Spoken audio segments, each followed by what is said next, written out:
Hey, it's Jamie Scrimger. When I became a stepmom, I quickly realized that while moms are encouraged to keep it real, there's a big double standard when it comes to stepmoms. So I decided to start the conversation myself. Thriving as a stepmom doesn't just come from conversations about being a stepmom, though. Here we dive into marriage, relationships, personal growth, and more. My mission? Inspire you to live a kick-ass life while bringing you along as I create my own. This is the Kick-Ass Stepmom Podcast. Hello. Welcome to the Kick-Ass Stepmom Podcast. Okay, guys. Sometimes I literally have to pinch myself about the conversations that I get to have on this podcast. Like how I get to have conversations with such inspiring thought leaders and strong women in our society, it blows my mind. But today is one of those moments. I just want to pinch myself. So today's episode is with Eve Rodsky. So she is a New York Times bestselling author and the founder of Fair Play. So Eve took her Harvard-trained background in organizational management to ask a simple yet profound question. What would happen if we treated our homes as our most important organizations?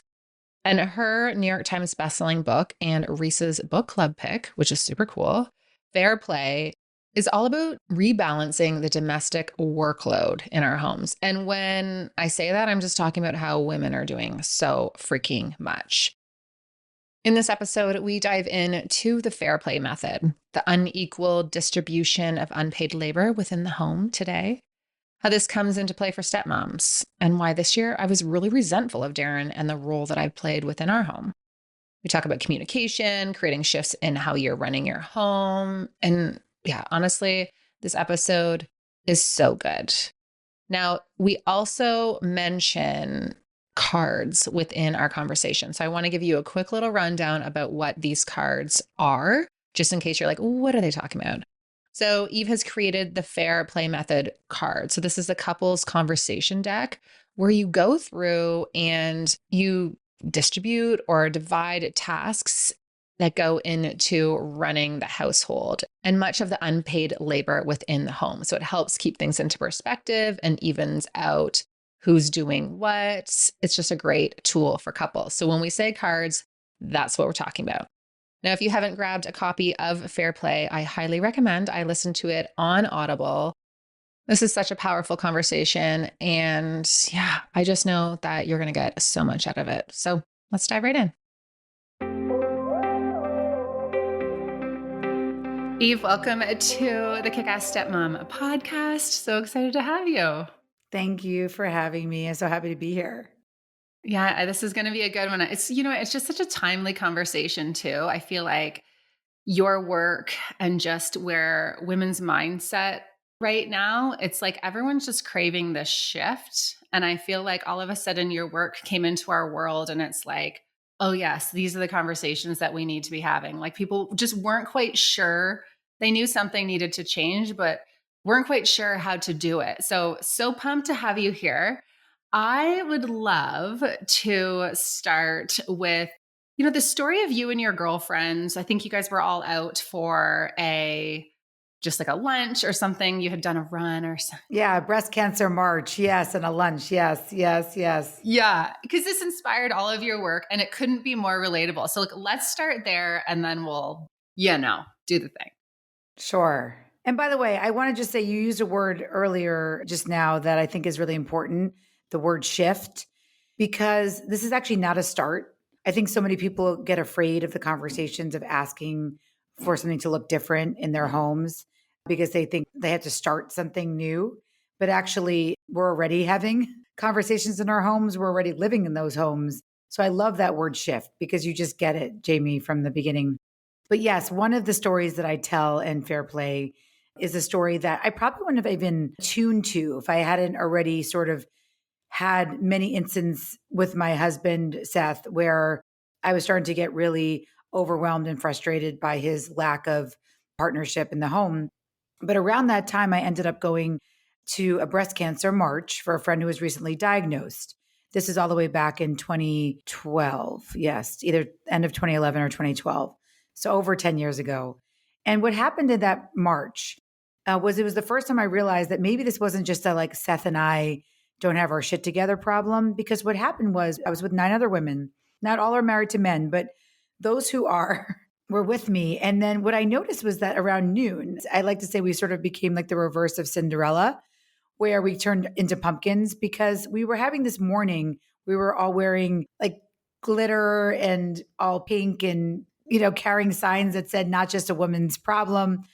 And this sort of girlfriend's getaway vibe, even though it was in the context of breast cancer. But then around noon, our partners started to text us.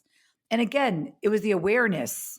I probably wouldn't have been aware why other people were on their phones, but I started to look over people's shoulders and I noticed that we were all getting similar texts. So my friends were getting texts like, "Where is Hudson's soccer bag? If you want me to take him to practice, you didn't leave me, his uniform. What's the address of the birthday party? Did you wrap a gift? Our children have pants, like we can't go out of the house without pants." But my favorite was my friend Kate's husband, and he texted her again. Remember, this is noon. "Do the kids need to eat lunch?" And so, what I remember about that day was that this was one of the first acts of resistance, Jamie, that I had in my new understanding that this may not just be a Eve problem. And so, what I asked those women to do that day, because we were all supposed to have lunch together and none of them wanted to stay because they all had quote unquote too much to do. They had to go, relieve their partners, bring the soccer bag, bring a perfectly wrapped gift to a birthday party. I asked them to count up how many phone calls and texts we had received. And it was 30 phone calls and 46 texts for 10 women over 30 minutes. And that's when I knew that I had something here, that I wanted to have a conversation that was a shift, as you said earlier. Wow. Yeah. It's so many things to say. And there's like so many events in my own marriage that are popping in to my head too. Yes. And so from there, can you kind of give us a bit of a rundown on how, you went from that lunch to writing this book and creating kind of the movement that you've created? Yeah. I mean, again, I don't think anybody wakes up and says they want to be an expert on the gender division of labor, Jamie. Just like I'm sure your podcast was not something you thought about. And, when you want to be when you grow up in third grade, right? Yeah. But very helpful and important. Your work is, right, too. And I think it does come obviously from our own personal experience. A lot of people joke that research is really me search. But for me, what I think started to happen was I realized that there was no resources out there where I wasn't either being told to become a gray version of myself, where I would be allowed to be a parent, step parent, or a step parent in your case, a partner and a professional. Like I was allowed to be those things. But if I wanted to be unavailable, if I wanted permission to be unavailable from those roles and to do something outside of those things, I didn't see anybody giving us permission to do that except for sort of the eat, pray, love idea where you could just sort of walk away from everything and start over, which I think is, it's a fine narrative, but it's also a very privileged narrative. And a lot of people are not in a place to do that. So I was looking for a non-grade version of myself where I possibly could stay in my marriage, where I also wouldn't have to eat, pray, love, and start over. And there was no resources sort of for that middle ground, that we could still take agency in our own lives as women, even though we're breathing polluted air. I saw a lot of, well, until we get paid leave and until we get universal childcare, mothers are going to die of stress in America. Like that's absolutely true. But again, how is that helping me in the moment? Like I have to have a both and, that I could take agency in my own life while fighting for these bigger, as you said, those movement ideas. There was nothing there. There was just sort of the how to organize your life or your junk drawer, like the life-changing magic of organizing your junk drawer. So what I decided to do was take my legal lens, because I work for families that look like the HBO show Succession. But what I do for those families is I treat their homes, their family businesses and family foundations as the most important organization. And I bring grace and humor and generosity into systems to make decisions for those really, really complex organizations. And one day I thought to myself, well, my home's also an organization. And I wonder if some of the same tools that I've been using for a decade with my clients would work for my own home. And that's sort of how the Fair Play system moved. I put on a whiteboard, literally, the 3 words that I teach my clients, which was that every successful organization has to have 1, boundaries, 2, systems, and 3, communication. And I started to play with what that would mean if I was going to bring it to sort of average, everyday households. I'm a huge lover of Element. It is my go-to electrolyte drink and a longtime sponsor of the podcast. So yes, Element is a tasty electrolyte drink with everything you need and nothing you don't. That means lots of salt and no sugar, no artificial ingredients, no coloring, no BS. It is formulated to help anyone with their electrolyte needs and is perfectly suited if you're following a keto, a low carb, or a paleo diet. I just did the metabolic reset, which I've shared about on the podcast, and it was totally okay on that as well. Basically, if you're a professional athlete or you're just an everyday mom, it is for you. Element is a huge part of my day-to-day, whether it be rehydrating during workouts, when I'm traveling, after maybe a little too much wine, in my cocktails and my mocktails. Like, I am always popping the Element salt into my drinks. 100 milligrams of sodium, 200 milligrams of potassium, 60 milligrams of magnesium. I have one every day. Seriously though, about the cocktails, throw in some lime Element salt with soda, tequila, lime, and mint. It is so delicious. So staying hydrated is a crucial and huge priority of mine. And proper hydration isn't just about drinking water. It means having adequate water and salt. And big news, Element just introduced Element Sparkling. So again, no sugar, there's no caffeine in this, all electrolytes. Element Sparkling delivers the same 0 sugar electrolyte formulation that I have been telling you guys about, now in a bold 16-ounce can of sparkling water. I couldn't have got better news. This is so exciting. I'm such a fan of Element. Already put it in my soda water. So this just made my life so much easier. Element Sparkling offers health seekers an all-new option to support their health across the board spectrum of occasions. So with each can, you're taking a sip against sugar and stimulant-loaded drinks, and you're turning the tide towards health. I am so pumped for this. To grab some Element, head to www.drinklmnt.com/kickassstepmom and get a free sample pack with any drink mix purchase. That's just the drink mix purchase. I love these free sample packs because it just gives you a chance to try all the flavors and decide which one is your fave. Mine is watermelon. Darren loves lime. Head to www.drinkelement.com/kickassstepmom to get a free sample pack with a purchase of a drink mix and keep your eye out for the new Element Sparkling. Seriously, cannot wait. For a while there, Darren and I were out of sync. From our calendars to communication to what was going on in each other's lives, there was just so much going on that date night and connecting with each other fell off the list. And when we did have one-on-one time, Reese was with us. Surprise, surprise. It was just such a challenging time. And I know that you guys know when your relationship isn't solid, the extra stressors that come with step family life don't always feel worth it. So keeping your relationship on track is very important. Insert Coupla. So Coupla is a relationship app created for couples by a couple. It has helped thousands of couples connect using a shared calendar, to-dos, and reminders to spend more quality time together and connect on a deeper level. The calendar feature allows couples to easily manage each other's work and home schedules while also incorporating various family calendars into one convenient location. The calendar allows couples to prioritize date nights and quality time with each other and navigate through calendar conflicts and scheduling challenges that arise from juggling work, kids, exes, and more. Now, one of the big challenges that stepmoms have is that they aren't always in the loop about schedule changes with the kids. I don't know about you, but this used to drive me crazy. Coupla can help with this. When your partner adds a new schedule to the calendar, you will automatically be in the loop.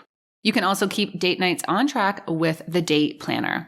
As we all know, a regular dedicated time with your partner is one of the best things you can do for your relationship.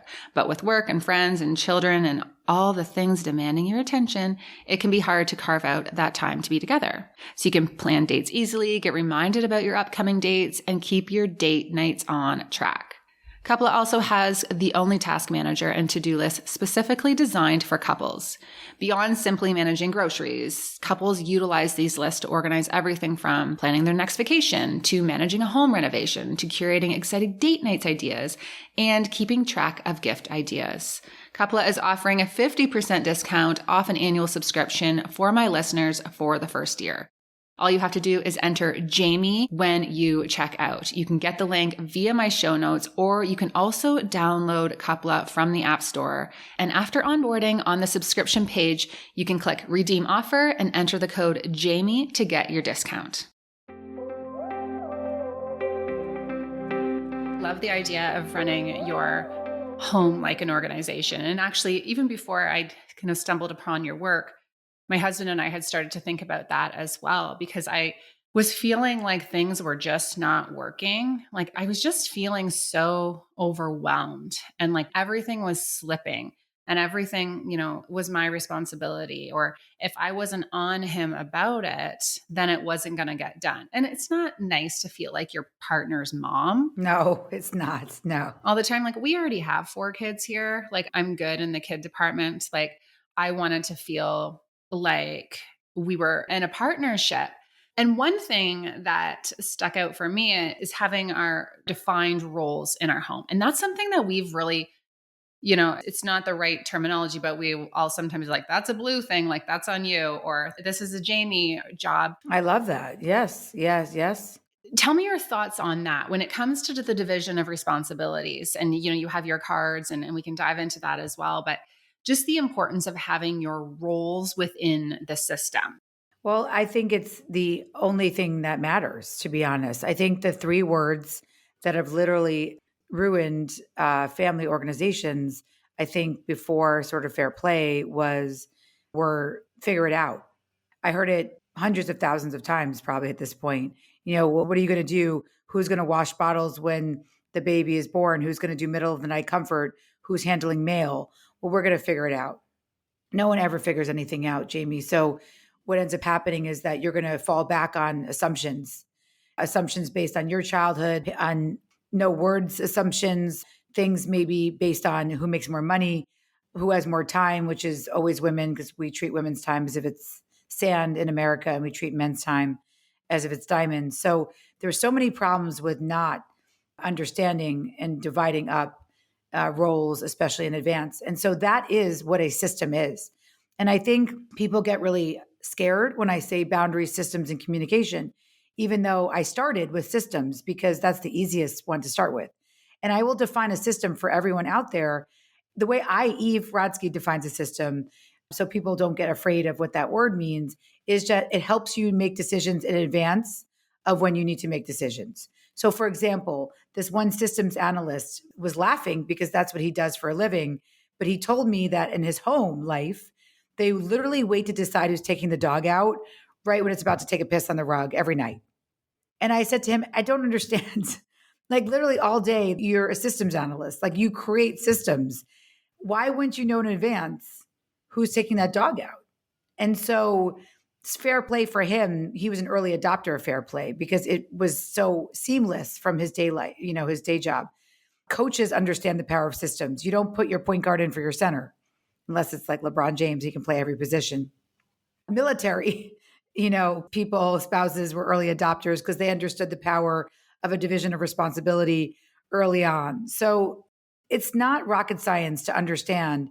Even my Aunt Marion's Mahjong group understands, Jamie, that there's power in systems. In her Mahjong group system, if you don't bring snack twice to the group, you're out. So the home became the last place I found that had 0 conversations around systems. Even Mahjong groups had systems. So it felt really ridiculous that we would be deciding who's taking the dog out every night, right when it's about to take a piss on the rug. So fair play just takes and extends that logic, which is that you, Jamie, will be in charge of the dog on Wednesdays. What all that means, we call it in the fair play world, conception, planning, and execution. So you're not the one saying to your partner, hey, do I need to feed this dog vitamins? Like, do they need to eat today? No, you're in charge of dog on Wednesdays. Your partner redeals that card. They're in charge of dog on Thursday. You both understand the context of what has to get done for that dog. It applies to 100 cards in our fair play system.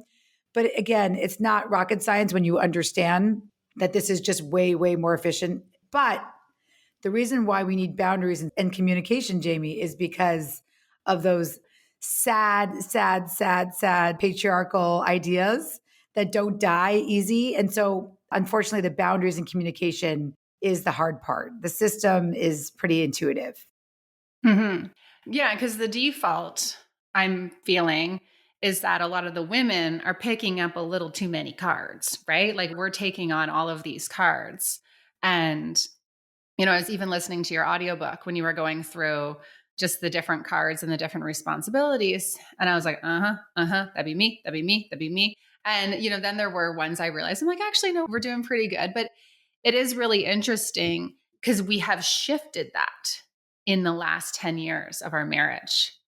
And we've made a lot of shifts in the last couple of years, whereas something would have been my card and it no longer is, or something that we sometimes share. So happy. I think back to when I first became a stepmom. So just to give you some context, I'm 26. Darren is 13 years older than me. He's recently divorced and recently separated. I fall in love with this man with 3 kids and I come in. We didn't have any conversations around who was going to do what. Right.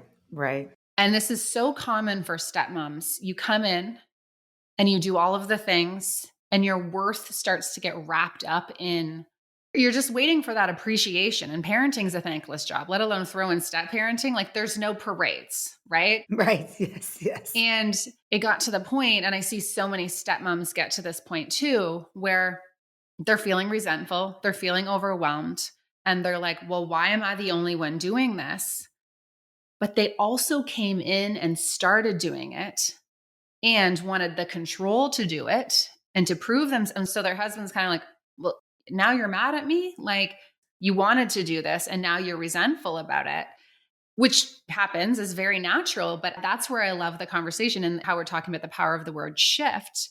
Because you can say, you know what, this is how we were doing things, but this is no longer working for me anymore. Exactly. And understand why, right? Our worth as women in our mind and in society has been wrapped up in our ability to do it all, be it all, nurture, keep the home. And then it's like, now we can go out and have the careers too. And I heard someone say before, I wish I figured out who can remember who it was, but they were saying, women think we're like all on top now, we're doing it all. Like there has never been more unequal distribution than there ever was. Like this is a step back in so many respects because it's literally all just been on us. Absolutely. I think you can't add an entire extra job, a 1,900 hour a year job, which is, workforce participation, and then have expected nothing to change in the home. But that is exactly what happened. So I do think in a lot of ways, women are not doing well. And we know that from our data. We know that if things don't shift over time, women are getting mentally and physically sick from all of this unpaid labor. But you said something really important, I think, Jamie, which is that we've been conditioned to believe and have our worth wrapped up in all these caregiving roles. And I think that is a very, very powerful tool of the patriarchy. It's been around, for thousands of years. There's a ton of religious undertones in women being confined in the home. So for me to come in as fair play and to think it was going to be easy to get people to adopt efficient systems for how they were going to redistribute unpaid labor, I knew I was in for a lot of work. I knew this was going to be a movement, and I'll explain why. As we just said, the system makes sense, right? If we were in a neutral environment, often a lot of my gay couples, lesbian couples, polyamorous couples, people before they have kids are more neutral. And so I can see that they can jump right into the system. They look at the cards, they say, who wants to fully own this card? I fully own dinner. I will not ask you for a recipe or why you don't have mustard in the refrigerator. I won't say to you, why did you overcook the salmon? I own it or you own it. And I appreciate it from start to finish.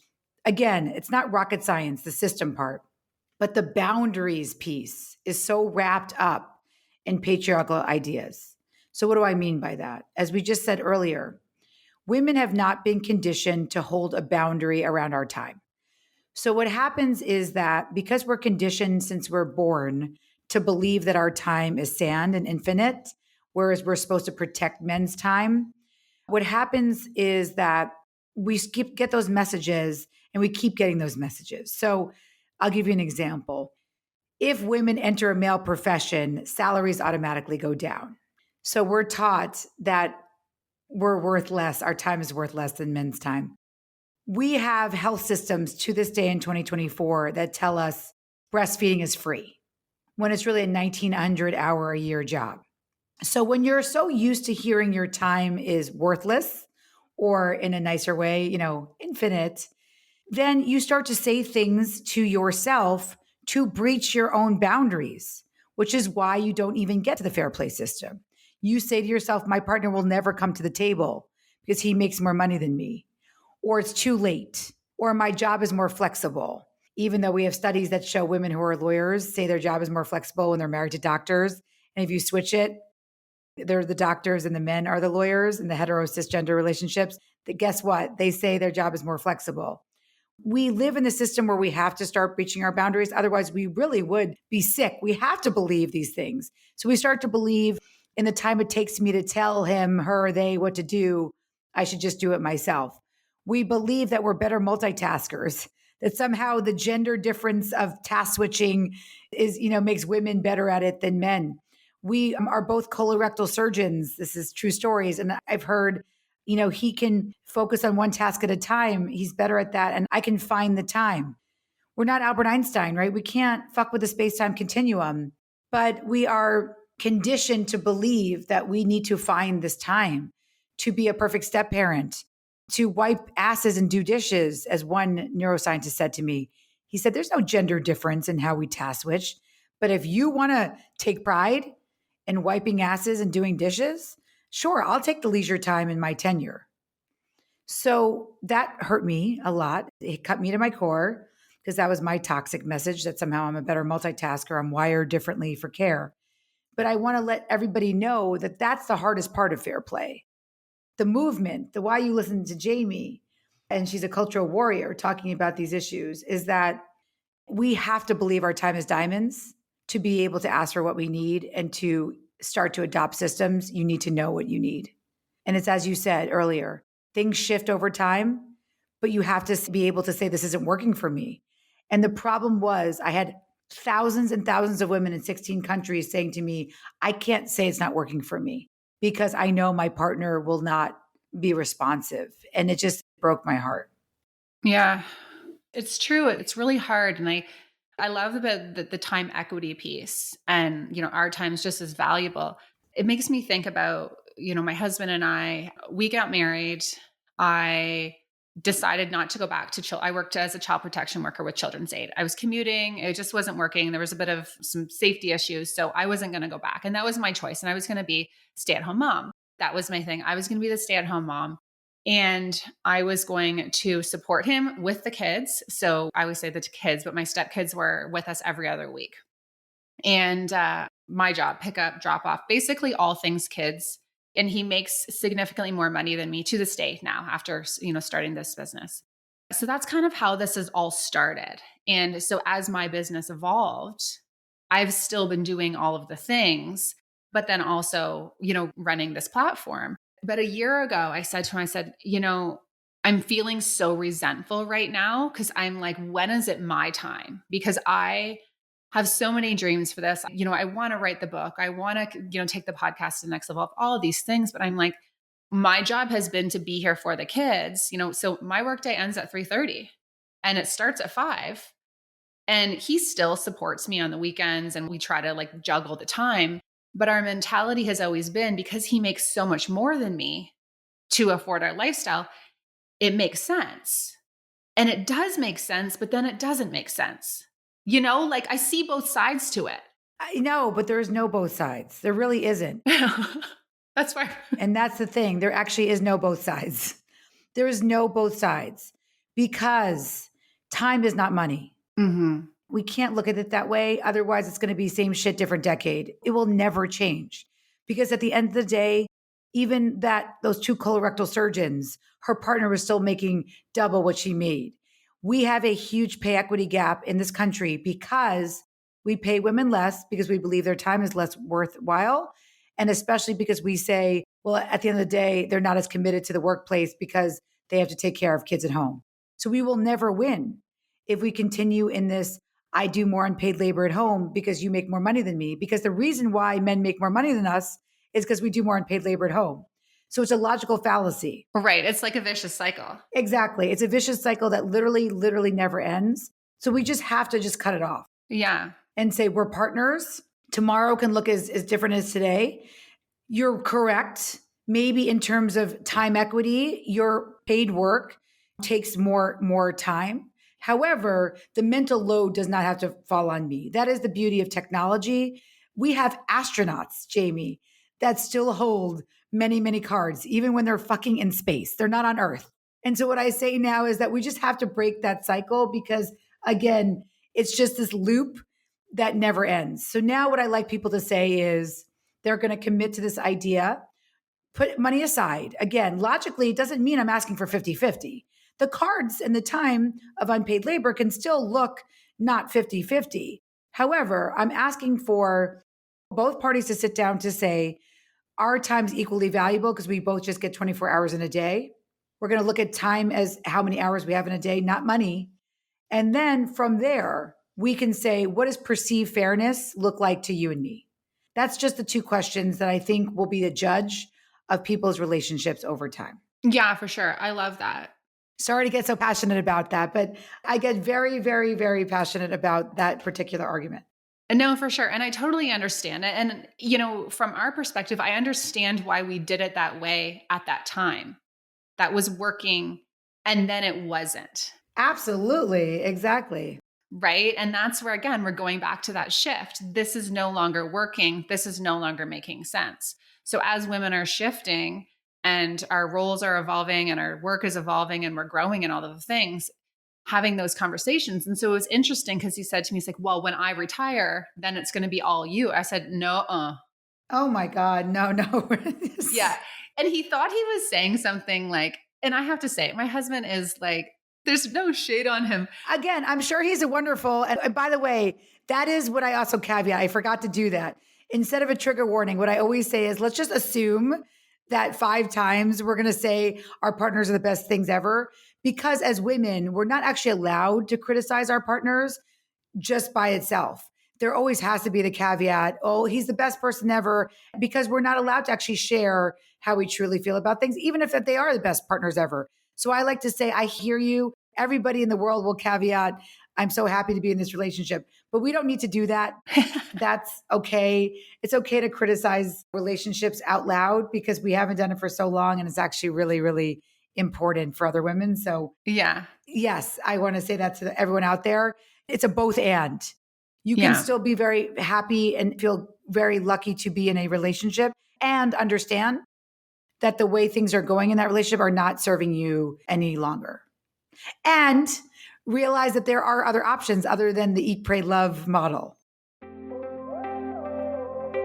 I never understood the difference or the value in investing in good sheets for your bed until I started sleeping in Cozy Earth's bamboo sheets. They are literally unreal. It is such a different experience. And for the last several months, I have had this urge to freshen up our bedroom with new sheets and a more clean vibe and just a fresh vibe. And I've been looking for the perfect quilt to go at the end of our bed. And Cozy Earth pulled through again. I finally found the perfect one. So I got a new crisp white duvet cover, new sheets, and a quilt, and it really is looking good. Guys, you can feel the difference with their best-selling bamboo sheets made from 100% premium viscose from bamboo. They are temperature regulating, which is key, because if you know, you know. They are so freaking soft and have this oversized fit and a gentle drape, which I appreciate because it drives me wild when sheets or duvet covers aren't big enough for the bed. Like you can see the sides peeking out. I seriously hate that. So these sheets go right to the bottom. They're very deep. It just looks so good. And they get softer with every wash. For the quilt, I ended up getting the linen box quilt. I got the natural color. You know, I love my neutrals. And it is woven from the finest blend of bamboo viscose and French flax linen. The quilt's texture and breathability, it's so soft and it is perfect for year round, which I love because I like to keep things simple and I don't want to be switching out my sheets or switching out my bedding for winter or spring or summer. I just want to have it work all year round. So guys, it is looking good. It is so beautiful. Cozy Earth has been a long-term sponsor of the podcast, and I have been sleeping in their sheets. I have been wearing their PJs and their loungewear for years. They are so comfortable, and it's no wonder they have been on Oprah's Favorite Things year after year. And I'm pretty sure that I just saw Kim Kardashian wearing their PJs on Instagram. I've had listeners reach out and tell me that they got themselves some Cozy Earth after listening to the podcast, and they too are obsessed. So Cozy Earth generously gives listeners of the Kick-Ass Stepmom podcast 40% off your order. So all you have to do is use the code CozyJamie40 at checkout and get 40%, which is crazy. Such a great discount. So head to www.cozyearth.com, use the code CozyJamie40 for 40% off. I think it's so powerful when we're like, okay, how do we create this change? And so I would love to dive into that. How do you suggest women have this conversation? Obviously, getting the cards, starting the whole process, but just communicating to their partner, hey, this isn't feeling right anymore. Like maybe I know if you're in the stepmom situation I was talking before, I know I went all in and I did this and I made a mistake actually in taking on all of this. Like we need to go back to the drawing board here. How do you suggest women have these conversations?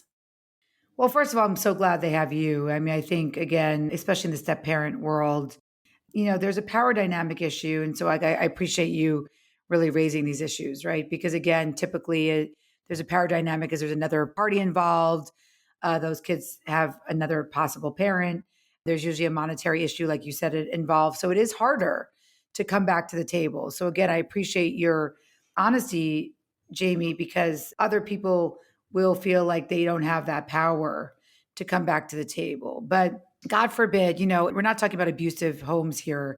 In a regular relationship, especially if a woman is married to a man, we do have more power than we think. But I think what happens is, I'll give you an example that I think illustrates to me what happens to a lot of women on maybe a less sort of in funny scale. During the pandemic, we were doing the Fair Play documentary. And again, you can find that on Hulu. It's a fun way to introduce fair play to your partner because there's a lot of, oh my God, we're normal moments from lots of different couples. But we were looking to cast people. And there was a Facebook group out of the UK that we were sort of watching called The Reasons I Hate My Partner and Kids During COVID. And there were 27,000 members in this Facebook group. And one day a woman posts something like, if my husband dies during COVID, it'll be because of me, not the disease. So I sort of thought, okay, that's irreverent and interesting. So let me reach out to her. So our team reached out to her in DM saying, hey, we're doing this documentary. We'd love to know how you communicate about domestic life.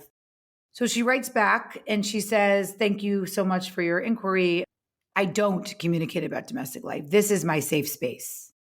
So I bring that up because I want to just reflect on this idea that this woman felt that publicly threatening to murder her partner in front of 27,000 strangers felt safer to her than talking directly to her partner.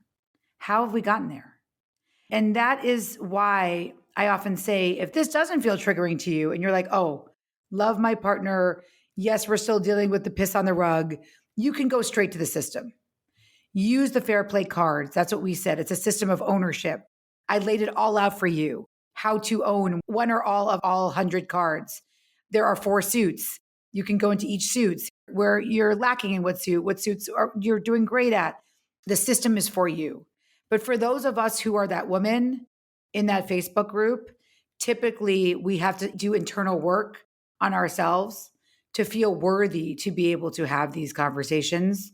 And we also have to do work on how we communicate to our partner and to people.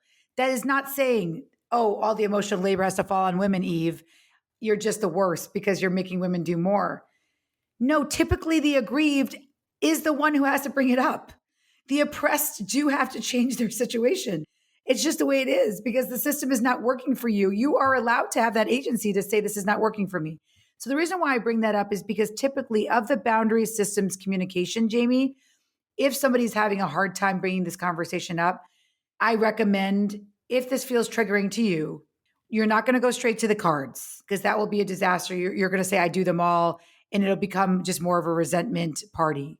What's going to happen is you'll start to just think and journal and work on yourself about, how do you view your time? Did you come into a situation like Jamie where you arranged something that you felt like was perceived fair then, but is not being perceived fair now? Write about it. Listen to this podcast again, because you're going to have to do some work on your boundaries and communication. And unfortunately, this is no quick fix. Fair play is not a quick fix. It's a lifelong unlearning that we're here for you for. And so that's a long answer, Jamie, but I did want to say how important that is. That to get started, I need to know where you are. And typically, if you are ready to go, maybe you don't have kids yet, you're pregnant, your partner's reading all the Emily Oster books, start with the fair play system. For those of us who've had changes, like me, I'm an accidental traditionalist, or Jamie maybe came in as an intentional traditionalist and things have changed, we're going to have to do more work on our communication and our boundaries. Yeah, for sure. And a lot of the work that I do with stepmoms is doing that deeper work so that you can understand, like, where are these triggers coming from? How did you get here? I see that in your podcast. I think it's really beautiful what you do. Yeah. What stories have you been telling yourself? And then you find yourself, I really believe we're here to learn. Each one of us has like a theme or a lesson that we really need to learn. And you're going to keep finding yourself in these situations again and again until you learn the lesson that you need to learn and that you do the work around that. And it's true. And I love what you're saying in terms of like the value of yourself and the stories that you were told about even men and women and all of that. It's so deep rooted. And I think it's really hard to have a partnership, like going back to maybe those traditional situations, say like stay at home mom and a husband who's the breadwinner. Yes, yes, yes. And if they're not perceiving that money as their money, I think that's where that system doesn't work. That's where that traditional framework doesn't work. Like, for example, if I were to quit right now, our money has always been our money, right? So it's not I'm asking Darren, yet he values what I'm doing at home. And it's not that he's providing me with something. Like the stay-at-home mom, and you hear the dad who's the breadwinner say like, oh, I've provided her with this such great life. Like, shut up. Like, that's the stuff that gets me. Right. She provided you with that life, right? I mean, I think the irony is that the truth is the person who takes the economic risk is the person who does the unpaid labor. Because that person who has the paid labor job is allowed to have a family and a wonderful life and loving children because somebody else off screen is clearing the pathway to that person to allow them to have basically distraction-free paid work. Now, women don't get that anyway, even when we're in the paid workforce. Women in the pandemic were interrupted in one-time study every 3 minutes and 42 seconds. So let's just say women don't get that. But men do often get this privilege who are married to women of this idea of distraction-free work, which always makes me laugh when I hear that on productivity podcasts. Just have 2 uninterrupted days a week. It's just like, okay, have fun with that, white man who is in a white collar job.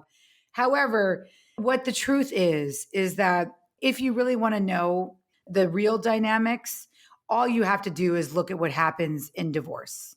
So fair play has a very big piece of our movement is in the family law space. So, and we get more involved every year. And so what do I mean by that? Every single day on the Fair Play channels, we get another woman. Sometimes it's 5 women, could be up to 12 women who come to us saying, I was in the intentional. We have 4 personality types in the Fair Play book. Intentional traditionalist. Somebody says caregiving is what they always wanted to do. Typically, there's a religious aspect of that. accidental traditionalists, which are like me, who started off making more money than my partner and slowly eroded that over time in favor of his career. And I did more and more unpaid labor. Then there's the new super women who are the ones who are the breadwinners and holding all the cards, and they're the ones getting incredibly sick. And then we have the collaborators, which is what Seth and I have become, and Jamie and her partner sounds like have become as well. And those are people who have perceived fairness in their relationships and work on it.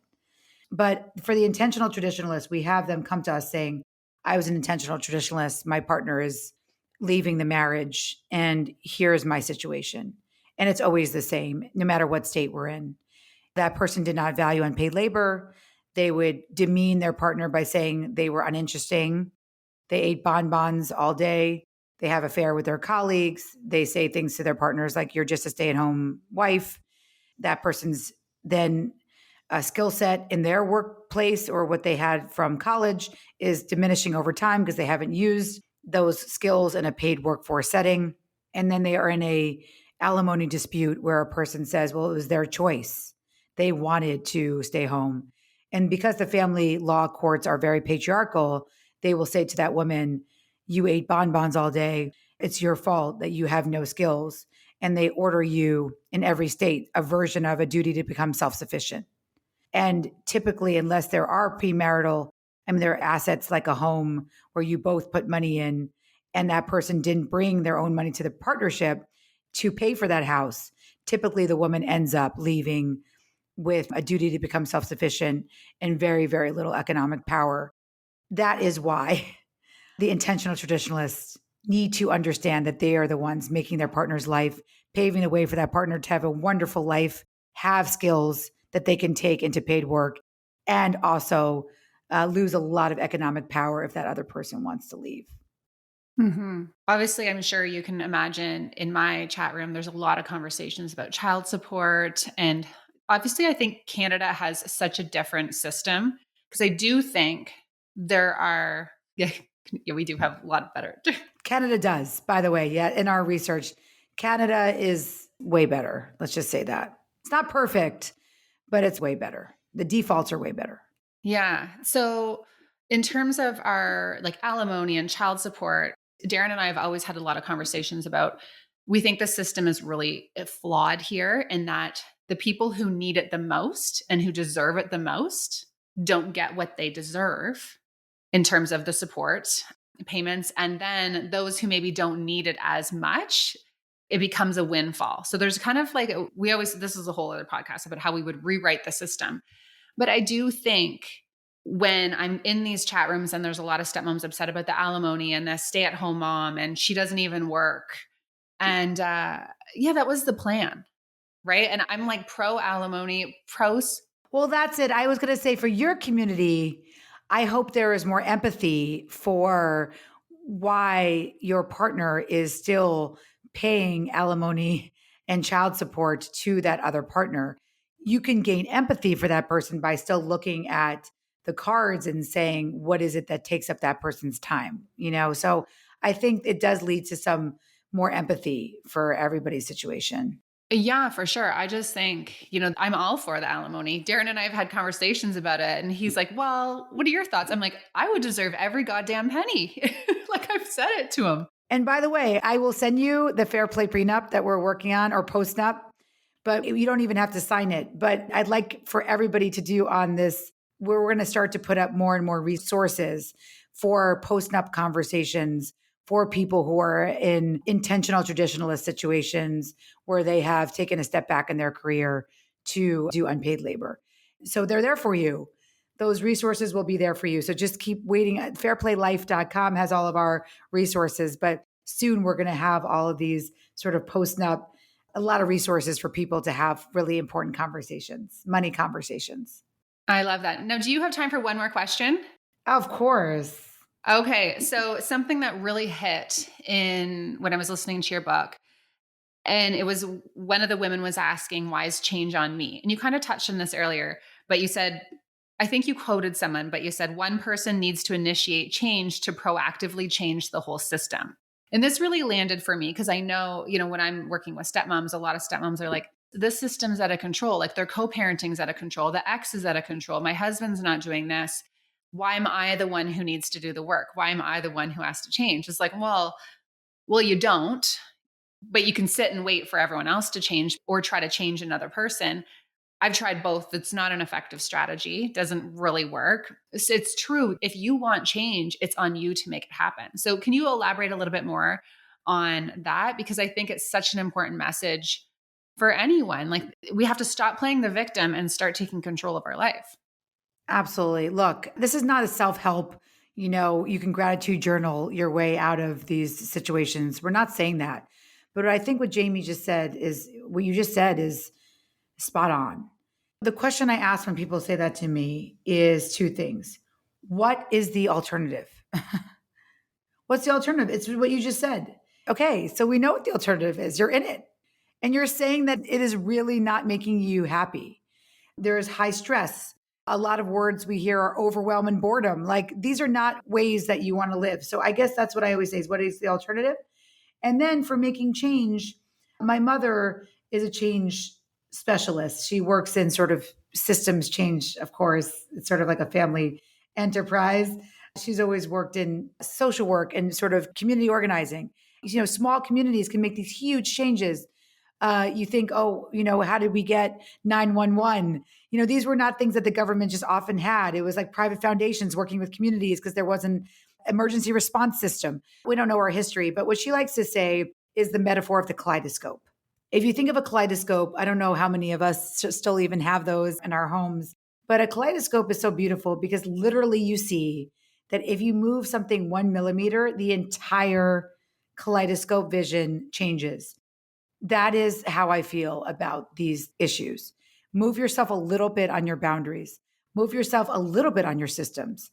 Maybe it's just the dog day, as I said. Maybe you're not playing with any of the other cards. Maybe your partner just takes over full dog day, including medicine and walks and food for Tuesdays and Thursdays, and you're playing with what that ownership feels like. Maybe you're saying to yourself, wait a second, I'm not a better multitasker. I need to sit with that and, journal about that. Maybe it's that your communication, you realize that, my vulnerability is I'm nails on a chalkboard. I always give feedback in the moment.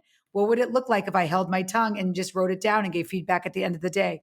So I do think that kaleidoscope metaphor works here, where it doesn't actually take that much, back to your original word, to make the shift.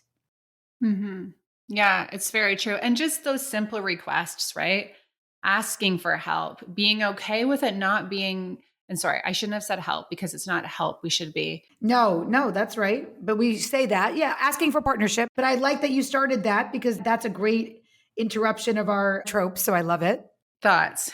Yeah. Making requests, or, this would be very helpful for me if something that Darren and I do, and it changed our marriage at the beginning of the week. Say anything I can do to support you this week. Like, what do you need from me this week? And he's like, I need you to Wednesday, Thursday, I'm going to need to go for a run. Can you support me in that? 100%. Right. So he's not coming home with this honey to-do list where I'm like, you got to do all this shit. Right. I know that helps him be his best self that week. And then he'll say, what do you need from me? I'm like, well, I need you to do a podcast interview with me, or I need you to, Yes. give me some space on the weekend because, I have all of these activities for Reese or for the kids this week. So having those touch points too and checking in, I don't think we look at our partnerships as partnerships enough. And having almost if you work in the workforce, there's team meetings and you're touching base with your team on a regular basis and shifting when things aren't working. You're going back to the drawing board, you're auditing, doing those things. So I just wanted to kind of add that in, and just the simple act of making request instead of nagging and making accusations can just go so far in your marriage. You just have to be okay when they don't do it exactly the way you would. And that's, a thing. Yeah, of course. But again, that typically is solved by making communication a practice. In the fair play world, we call it, instead of nagging, we call it the random assignment of a task. Whether it's a man, woman, all genders, nobody likes to receive a random assignment of a task where there's no context. Why is the cereal not away? What? I have to put the cereal away, right? The groceries card holder should be in charge of putting those groceries away. And then you can redeal the entire card in advance. But typically when we are in non-practiced communication, it comes out as feedback in the moment. When we view communication like a practice, like exercise, we understand that there's power in the check-in. As you said, that Monday morning, what can I do to help us? We are here together in a communication setting to listen to each other when emotion is low and cognition is high. That is a very, very important part of the communication practice. And I'm so glad that you model that, because the more we do that, the better we are. I love that you just said when emotion is low and cognition is high. Like that. That's the only time you want to be talking. And by the way, I did it the other day. I held my tongue with my son. I'm like, I'm not going to say anything to him. I'm not going to say anything to him. And then I was like, Ben, oh my God, you were on your phone for 90 minutes. You didn't practice. Like, I can't believe that you made those choices. That's loser choices. And I was like, I said I wasn't going to say anything. Like, why did I do that? And then I had to make all this repair the rest of the day, where I knew that if I had just written it down and spoken to my son at night, I wouldn't have had to go through all the disrepair and then the repair and then the more repair. So it's just so much less time if we learn to hold our tongue, not give that feedback in the moment, and just to write it down and talk about it when emotion is low and cognition is high. Yeah, you know how I was saying everyone has a lesson? That's been mine. Just like learning to just shut up. That's been I know. I need to shut my verbal assassin mouth up. Yeah, so good. Well, thank you so much. This has been so good. And I know that it's just going to be powerful for everyone listening. And so I'm going to link your book. I'm going to link the cards, all the things. I'm so excited for that resource for was it the traditional? Yes. For the intentional traditionalists, we're going to have some new resources for you. It's going to be called Post-Nup Conversations. So look out for that on the Fair Play Life website. Okay. I'm all over that. Thank you so much. This has been such a treat. Jamie, you're the best. Thank you. That's it for this one. Thank you so much for tuning in. And if this episode resonated with you, I'd be so grateful if you could share it with someone in your life who you think could benefit from it. And if you haven't already left a rating and a review on iTunes, it really is the best way to support the show. And if you're craving more real talk and coaching and community, be sure to check out my membership, the Kick-Ass Stepmom Community. Head to www.kickassstepmom.com to learn more.